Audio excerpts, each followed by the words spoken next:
macam anak Tasha kan, ada ke? Yelah, Tasha kan selalu buat konten dengan anak semua. Ada tak orang macam cakap-cakap yang tak baik ke, negatif komen ke so far? Ada. Orang bandingkan cara Tasha jaga dengan cara sebelah sana jaga. Tapi Tasha sebagai ibu, tipulah cakap tak terasa kan. Kadang-kadang Tasha terfikir juga macam salah ke Tasha jaga macam ni, macam tu. So yang betul macam mana? Sebab Tasha tak ada pendidikan daripada kampung. Memang Tasha tak ada sekolah sangat lah. Sebab tu Tasha akan compare juga bila orang macam banding-bandingkan. Sana jaga elok je anak tak jerit-jerit apa semua, sampai dekat engkau anak jerit-jerit. Macam tu kan. Tasha memang terasa.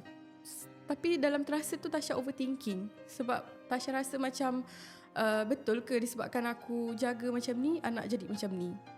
Macam tu. So ramai orang selalu cakap macam tu lah. Betul. Pasal anak lah. Pasal anak penjagaan. dibandingkan penjagaan antara Tasha jaga dengan sebelah sana jaga, antara Tasha Alisha behave sebelah sana dengan Tasha tak. Macam mana orang tahu macam duduk serumah Sebab kita orang sama-sama content creator. Yelah, kita nak membesarkan anak, kita ada cara kita sendiri. Kita tak boleh nak copy orang. Ya, cuma bagi Tasha mungkin anak tak tahulah budak-budak kan. Mungkin dia yelah dengan mak sendiri mungkin dia lebih selesa ke.